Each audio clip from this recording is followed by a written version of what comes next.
चाहते हैं, हम धर्म के प्यासे हैं। तुम सुनाओ तो त्रिपिटक से धर्म, हम क्यों नहीं सुनेंगे? तुम सुनाओ तो सही। तुम दूसरे धर्मों को गाली दोगे तो हम क्यों सुने? हम तो बाबा साहब के अनुयायी हैं। बाबा साहब का संविधान में ये नियम नहीं देता कि हम किसी के धर्म की निंदा या आलोचना करें। और वही भीम वाले क्या करते हैं? दूसरे धर्मों की निंदा आलोचना करते हैं। भैया तुम अपनी कहो, अपनी दुकान खोले हो तो अपनी दुकान की प्रशंसा करो, पड़ोसी के चक्कर में क्यों पड़े हो तुम? कि उसकी दुकान में डालडा मिला है, सड़ा हुआ तेल है, बासी है, महीने भर से छानता है, उसका समोसा बुरा है, खाओगे पेट कर। तुम क्या इससे हो?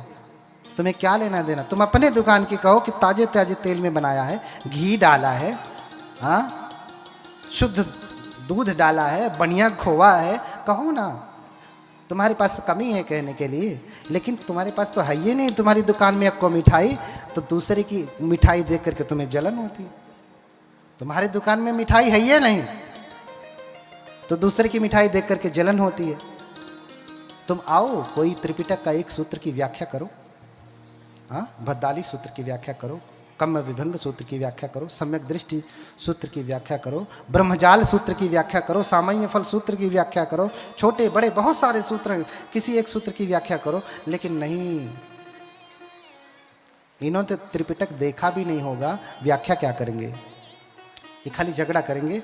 इसलिए मैं बार बार यही कह रहा हूं कि उनकी बुद्धि खुले, जाने कि भगवान बुद्ध करुणा का, मैत्री का, शांति का धर्म है, और तुम उन्हें क्रांति वाला बना दिए हो, ठीक विरोधी बना दिए हो। भगवान बुद्ध की मूर्ति लगा करके दूसरों को गाली दोगे तो किसी को अच्छा लगेगा? अपने बेटे को तुम कह दो ये बड़ा बदमाश है, अगले दिन से देखना हाँ पापा मुझे बदमाश कहते हैं। तुम्हारा खून, तुम्हारी औलाद उसको बुरा कहने के बाद तुम्हारी बात मानना छोड़ देती है, और जो तो तुम्हारा है ही नहीं उसको तुम बुरा कहोगे मानेगा? जबकि तुमने अपने औलाद को सही कहा कि ये बदमाश है, दिन भर मोबाइल चलाता रहता है, इधर उधर लड़कियों के चक्कर में घूमता रहता है, लेकिन सही होने के बावजूद भी कह दिया कि ये बहुत दुष्ट है, तो भी तुम्हारा बेटा तुम्हारी बात नहीं मानता। जो तुम्हारा खून है, जिसे तूने पैदा किया वो नहीं मानता, तो जो तुम्हारा है ही नहीं वो तुम्हारा शत्रु नहीं हो जाएगा? क्यों शत्रु बनाते? क्यों शत्रु बनाते? शत्रु मत बनाइए, करुणा मैत्री लोगों में फैलाइए। जिसे बुद्ध को जानना है जानेगा, नहीं जानना है तो नहीं जानेगा। आप तो मान रहे हैं ना, ये पर्याप्त है। हाँ ते तादि से पूजे ते निबुत वकुतो भय निसक्का पुण्यं संखातुम इमे तामिति के नचे। तो वो पुण्य इतना होता है कि उसे इतना इतना इतना इतना करके नहीं बताया जा सकता। इमे तामिति के नची, वो जो पुण्य आप पूजा करके, बुद्धों की, अरहतों की, श्रावकों की पूजा करके आप जो पुण्य अर्जन करते हैं ना, वो पुण्य इतना इतना इतना करके नहीं बताया जा सकता। बहुत पुण्य है। क्यों? क्योंकि अपमन्यो बुद्धस्य गुणम, बुद्ध का गुण असीमित है। इसलिए जब हम कोई आरक्षा मंत्र करते हैं तो आरक्षा मंत्र के बाद हम उसमें कहते हैं कि अपमानो बुद्धो, अपमानो धम्मो, अपमानो संघो। क्या कहते हैं? बुद्ध अपरिमित है, बुद्ध का जो गुण है असीमित है, उसकी कोई सीमा नहीं, बहुत गुण है। अपमन्यो बुद्धस्य गुणम, धम्म का जो गुण है असीमित है, संघ का जो गुण है असीमित है, उसकी कोई सीमा नहीं। इतना बल है बुद्धों में। इसलिए आचार्य गोयंका स्वयं गाते हैं। क्या गाते हैं? नमन करे हम बुद्ध को। हमारे मेहताबंत जी कहाँ हैं? जरा दोहा गा करके सुना दें। हाँ, आओ मानो मानवी चले धर्म के पंथ, इस पथ चलते संत जन, इस पथ चलते ज्ञानी जन, इस पथ चलते संत। कौन चलता? ज्ञानी चलते हैं, संत चलते हैं, जंगाली नहीं चलते। कौन चलते हैं?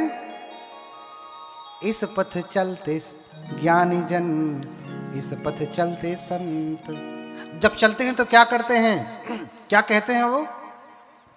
नमन करें हम बुद्ध को, बुद्ध करें कल्याण, बुद्ध सदा रक्षा करें, बुद्ध बड़ा बलवान। बोलिए बोलिए, हाथ जोड़ करके बोलिए। क्या बोलते हैं? नमन करें हम बुद्ध को, बुद्ध करें कल्याण, बुद्ध सदा रक्षा करें, बुद्ध बड़ा बलवान। अंत में गाया ही, उनसे रहा नहीं गया कि हम बुद्ध को नमन करते हैं। क्यों? क्योंकि बुद्ध बड़ा बलवान, बुद्ध से बड़ा कोई बलवान नहीं। और बुद्ध सदा रक्षा करे। हाँ, बुद्ध हमेशा हमारी रक्षा करें। और कैसे रक्षा करेंगे? पहली बात तो आप समझो कि बुद्ध की पूजा कर भी कौन सकता है। पहले तो तुम्हें करने का भाव जगे, श्रद्धा जगे। पहला प्रश्न, अगर करना भी जाओ तो कौन कर सकता है बुद्ध की पूजा? बताइए, बुद्ध की पूजा कौन कर सकता है? एक को प्रश्न का उत्तर ना कुल वैज्ञानिक झूठे बना लेना है। हाँ, बुद्ध की पूजा कौन कर सकता है? इसका उत्तर कहां दिया गया? उत्तर मैं देता हूं, आप ढूंढते रह जाएंगे। इसलिए तो आया हूं। उतने दूर से उपासिका ने टिकट विकट करवा करके बुलाया कि आइए भंते जी, इन सबको सुनाइए। अपने घर पे भी बुला लेते, इतना खर्चा भी नहीं करना पड़ता। हाँ, ज़्यादा समय भी उनको दे देते। अब तो हम वहीं रह करके भी उनको समय नहीं दे पा रहे। वो जब से आए हैं तब से कह रही, भंते जी हमारे घर में आधे घंटे की पूजा कर दीजिए। आधे घंटे की पूजा नहीं कर पा रहा हूँ उनके घर में। कभी इधर कभी उधर कभी उधर। कोई कह रहा अपना पाँव यहाँ रख दीजिए, कोई कह रहा अपना पाँव यहाँ रख दीजिए। हम कहें कि यहीं रुको, काट के यहीं दे दे रहे, रखते रहना इधर उधर। हाँ, सारा पुण्य पहुए रखवाने में हो गया। हाँ, उसका भी पुण्य है, लेकिन सारा पुण्य पांव रखवाने में, कथा के आयोजन में नहीं। सबसे बड़ा दान क्या कहा भगवान ने? क्या कहा? आप दान बहुत कुछ करते हैं, लेकिन सबसे बड़ा दान क्या है? हाँ, धम्म दान। धम्म दान सब दानंग धम्म दानंग जिनाति। धर्म का दान सबसे बड़ा दान है इस धरती पे। कपड़ा भी फट जाता है, भोजन भी पच जाता है, हाँ, वाहन भी पुराना हो जाता है, चीवर भी फट जाता है, जो कुछ भी आप देते हैं नष्ट हो जाता है। हाँ, जीरन्ति वे राजरथा सुचिता अथो शरीरम पिजरम उपेति सतंच धम्मो न जरंग उपेति संतो हवे सभिंग पवेदयन्ति। क्या कहा? बुद्ध के भिक्षुओं को संत भी कहा जाता है। संत आप जानते हैं ना, संत रैदास, संत कबीर, ये सब वज्रयान से ही पैदा हुए हैं। व्याख्या करने का समय नहीं है, मजबूरी है, मैं चाह के भी नहीं कर पा रहा हूँ। बहुत बातें हैं, कैसे उत्पन्न हुए हैं, एक एक बातें बहुत गहरी हैं। बस इतना समझें, संतो हवे सब भिंग पवेदयन्ति। ये दंपत की गाथा है, कबीर के बीजक से नहीं लिया गया है, साखे शब्द रमैनी से नहीं लिया गया। ये कबीर से पहले का वचन है, संतो हवे सब भिंग पवेदयन्ति। हाँ, क्या? जीरन्ति वे राजरथा सुचिता। अरे राजा का सुचित्रित रथ भी, सुंदर रथ भी पुराना हो जाता है, नष्ट हो जाता है। अथो शरीरम पिजरम उपेति। शरीर भी पुराना होकर के नष्ट हो जाता है। सतंच धम्मो नजरम उपेति। लेकिन क्या पुराना नहीं होता? पुराना क्या नहीं होता? क्या नष्ट नहीं होता? तो बुद्ध ने कहा भिक्षुओं को संत कहा जाता है। इतना ही नहीं, जितने भी बुद्ध हुए हैं उनको भी क्या कहा जाता है? संत कहा जाता है, संत। सतंच धम्मो नजरम उपेति। संतों का धर्म कभी भी बूढ़ा नहीं होता, बूढ़ा पुराना नहीं होता, कभी नष्ट नहीं होता। संतो हवे सब भिंग पवे। जितने भी बुद्ध हैं ये कहते आ रहे हैं हमेशा से, जितने भी बुद्ध हैं होने वाले और जितने होंगे वो सब कहते आए हैं। हम भी वंदना में कहते हैं ना, ये च बुद्धा अतीता च ये च बुद्धा अनागता। पच्चू पढ़ना चाहिए बुद्धा, जो भूतकाल में थे, जो वर्तमान काल में जो है, भविष्य काल में होंगे, जो वर्तमान में है। अहं वंदामि सर्वदा, मैं हमेशा उनकी वंदना करता हूँ, वंदना, है ना। तो तीनों कालों में बुद्ध हमेशा रहते हैं। क्यों? क्योंकि ये धरती कभी अरहतों से खाली नहीं होती। असुन्यो लोके अरहंते ही, यह धरती कभी भी अरहतों से खाली नहीं होती। पर स्त्री भवति परधनेन स्पृहा यस्य पुंसो मिथ्यावादी सहयः स्यान्न पिबति मदिराम पाणिनो यो न हन्यात्। हाँ, पूजा कौन कर सकता है? हाँ, मातेवा सीत पर स्त्री भवती, जो दूसरे की स्त्री को मां के समान समझता है, मां के समान, उसकी अपनी स्त्री ही स्त्री है, उसके लिए पत्नी है। दूसरी कोई सुंदर स्त्री दिख जाए तो वो उसे पत्नी के भाव से नहीं देखता है। किस भाव से देखता है? मां के भाव से देखता है। परधनेन स्पृहा यस्य, दूसरे के धन में जिसकी कोई स्पृहा नहीं, उसको चोरने की, लूटने की या प्राप्त करने की कोई कामना नहीं करता। परधनेन स्पृहा यस्य पुंसो मिथ्यावादी, और जो पुरुष है वो मिथ्यावादी नहीं है, सत्य बोलने वाला है। सत्य क्या करने वाला? क्या करने वाला? सत्य बोलने वाला। सहयस्यान्न पिबति मदिराम। देखो, तुम्हें बुद्ध की पूजा करनी है तो कितनी तैयारी करनी पड़ती है। कौन बुद्ध की पूजा कर सकता है? और जो ये लोग आजकल के वैज्ञानिक नहीं कर रहे हैं तो नहीं है करें, मैं तो कहता हूं, क्योंकि ये कर भी नहीं पाएंगे। हाँ, एक बार मैं वहां पे था सारनाथ में, पहले जहां पे मंदिर में रहता था, पहले वाले में एक उपासक जी आए, नाम नहीं लेना चाहता हूं, लेकिन मुझे लगता है कि आगे बैठा हुआ वर्ग उन्हें जानता है। बहुत प्रसिद्ध उपासक है, उनका बड़ा संघ है। उन्होंने कहा कि भंते जी, एक 5वां सील हटा नहीं दिया जाए? हाँ, सुरा मेरे, शराब पीना, ये तो शाकाहारी भी है, अंगूर से बनता है, महुआ से बनता है, इसे हटा ना दिया जाए? हाँ हाँ, बोलिए भगवान बुद्ध की। बुद्ध क्या कहते हैं? पियत शराब जमावत जुआ, जियत न जाने हूं मुआ। कोई शराब पीता है, जुआ खेलता, तो उसको जिंदा मत समझिएगा, मरा हुआ है। उसे तो सुगंध दुर्गंध का पता भी नहीं चलता, अच्छे बुरे का पता भी नहीं चलता।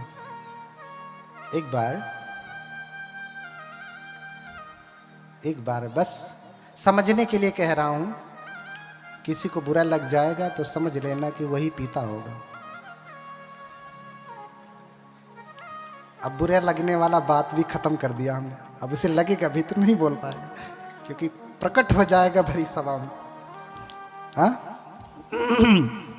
कहीं से भी छोड़ूंगा नहीं आपको। हाँ, एक बार बस समझने के लिए, एक व्यक्ति शराब इतना पिया कि शराबी को शराब के ठेके के मालिक ने भगा दिया। भागो यहां से, रात हो गई, बंद करना यहां से। रास्ते से चलते चलते, ऐसे ही गांव का रास्ता था, जानते हैं गांव में शौचालय तो होता नहीं। हाँ, किसी ने वहीं पे आग रख दिया था। शाम को लोग डब्बा लेके जाते हैं, आग रख के चले आते हैं, है ना। अरे आग से जलने के बाद आदमी उतना नहीं छटकता जितना उस पे पैर पड़ जाने के बाद छटकता। हाँ, तो किसी ने रास्ते में आग रख दिया था, और रास्ते में पियक्कड़ अपना घूमते आ रहा है, पैर पड़ गया उसी के ऊपर, और थोड़ी थोड़ी खुशबू उसको आने लगी। हाँ, आगे चलाया, पैर तो पड़ गया, आगे चलाया, मन में आता ही बदबू कर रहा है, क्या चीज है, उसे कहीं देखा है। आकर के ध्यान से देखता, नहीं, वो चीज नहीं है। फिर आगे चला जाता, फिर आगे जाने के बाद उसको फिर से खुजली होती, अरे लेकिन है क्या चीज जो उसे कहीं देखा है। फिर से वापस आता, हाँ, ध्यान से देखता, ना आंख से दिखाई दे रहा, ना ध्यान से दिखाई दे रहा है, क्योंकि शराबी व्यक्ति को ध्यान भी नहीं हो सकता। हा?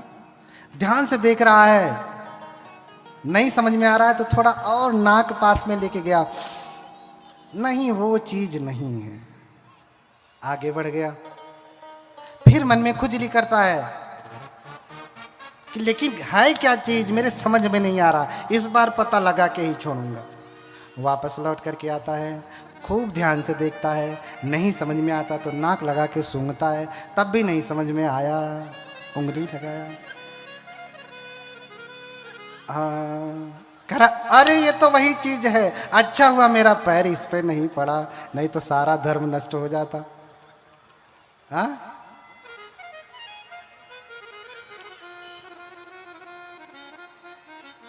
तो पियत शराब जमावत जुआ, जियत न जाने हूँ मुआ। अच्छा हुआ मेरा पैर इस पे नहीं पड़ा, नहीं तो मेरा धर्म नष्ट हो जाता, मुंह में पड़ गया वो तो ठीक था।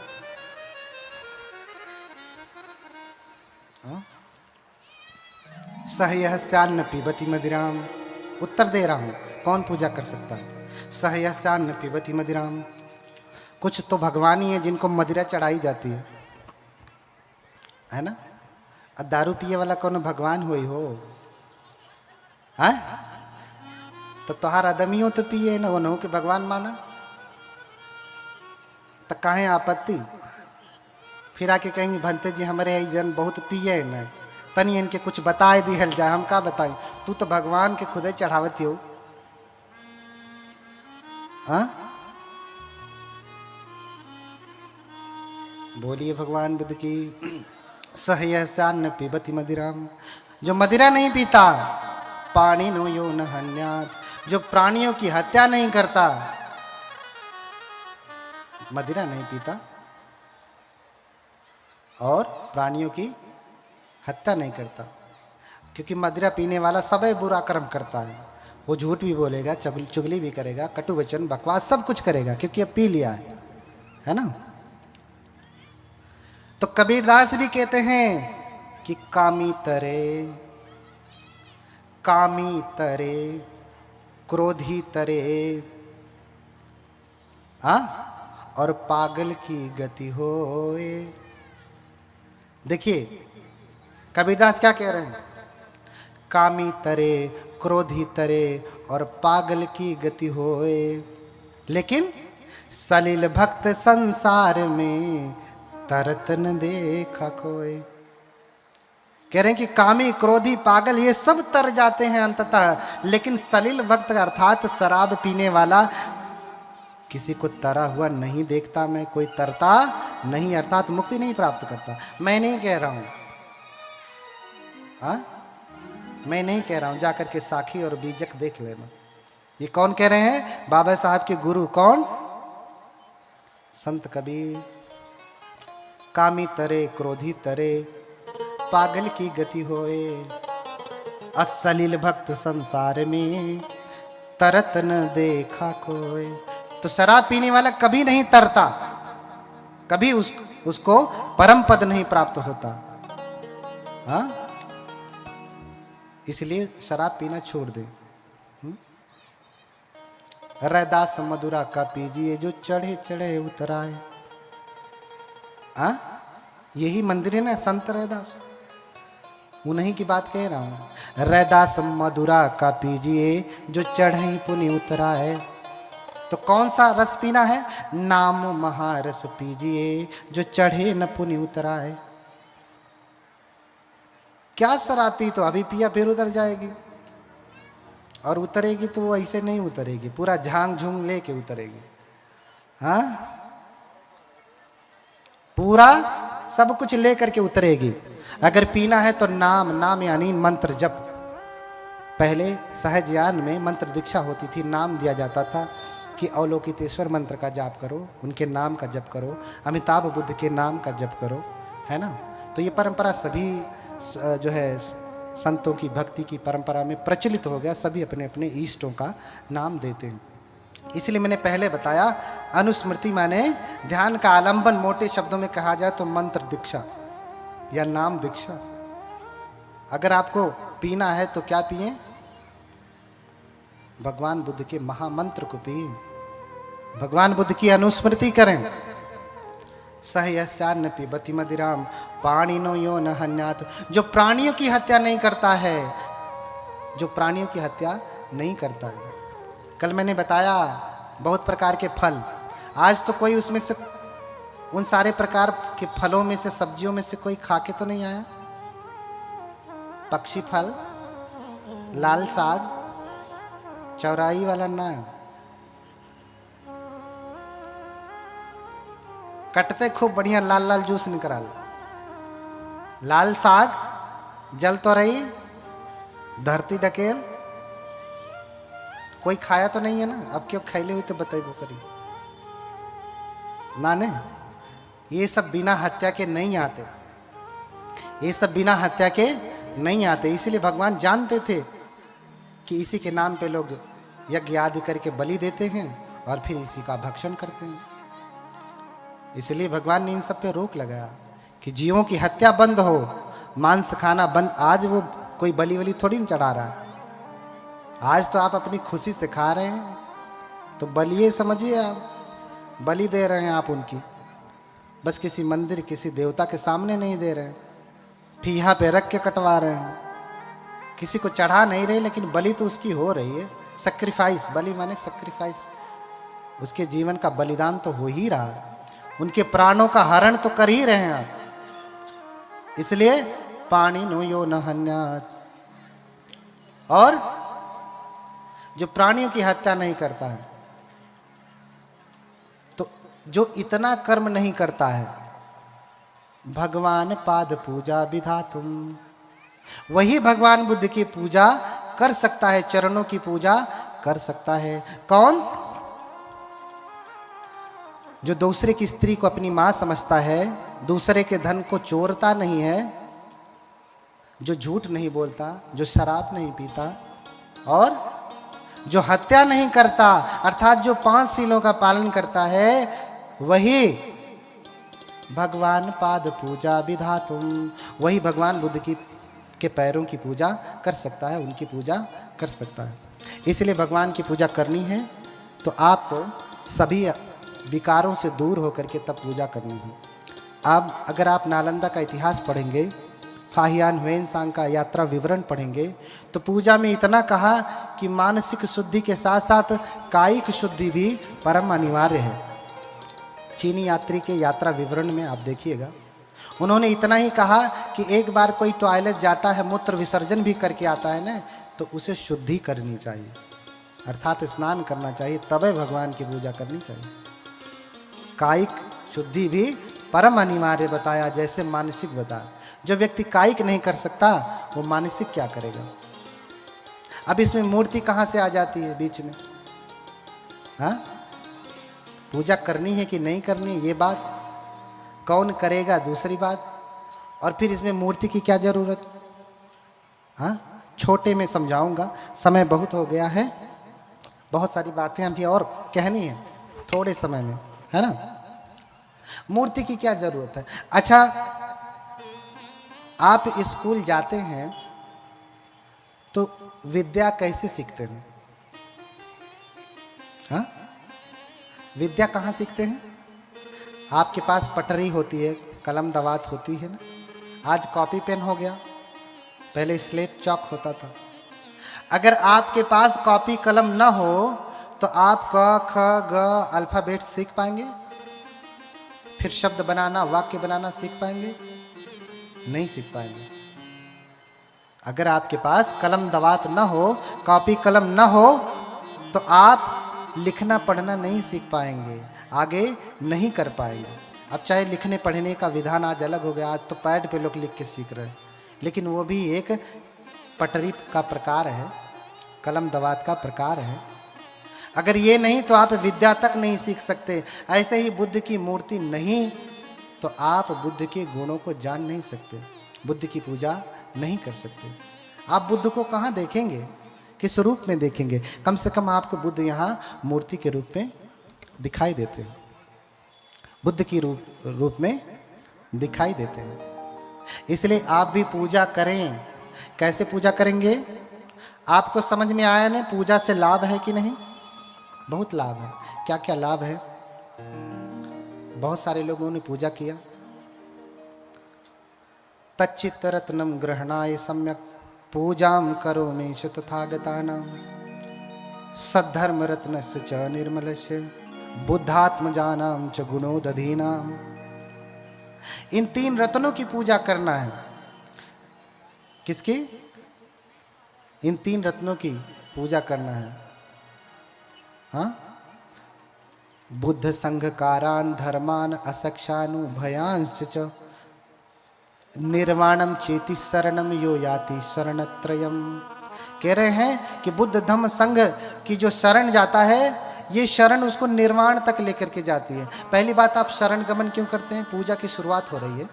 पहले तो मैंने बताया पूजा के लाभ, अभी तक तो आप मानते ही नहीं थे। दूसरा, कौन पूजा कर सकता है? ठीक है, पूजा कैसे की जाती है? तो पूजा की शुरुआत होती है शरणागमन से। कैसे? शरणागमन से। तच्चित्त रत्नम ग्रहणाय सम्यक, इन 3 रत्नों को ग्रहण करके सम्यक रूप से पूजाम करोमि तथागतानाम, मैं उन तथागतों की पूजा करूंगा। कैसे पूजा करूंगा? मंजु घोष प्रभृतयः पूजयन्ति यतादीनान तथा तथागतान शावकान सपुत्रान पूजा में हम। जैसे मंजू घोष आदि बोधिसत्व हुए हैं, उन्होंने बुद्ध की पूजा की है, ऐसे ही मैं भी तथागत की पूजा करूंगा। अच्छा, कुछ लोग कहते हैं कि बुद्ध शरण गमन का अर्थ क्या होता है? बुद्ध शरण, जैसे आपने कहा बुद्धम शरणम गच्छामि, इसका क्या अर्थ होगा? बुद्ध की शरण जाता हूं, तो शरण जाने से लाभ क्या? कोई बताएगा कि शरण जाने से लाभ क्या है? बोलिए भगवान बुद्ध की। शरण जाने से क्या लाभ? हम क्यों जाएं इनकी शरण में?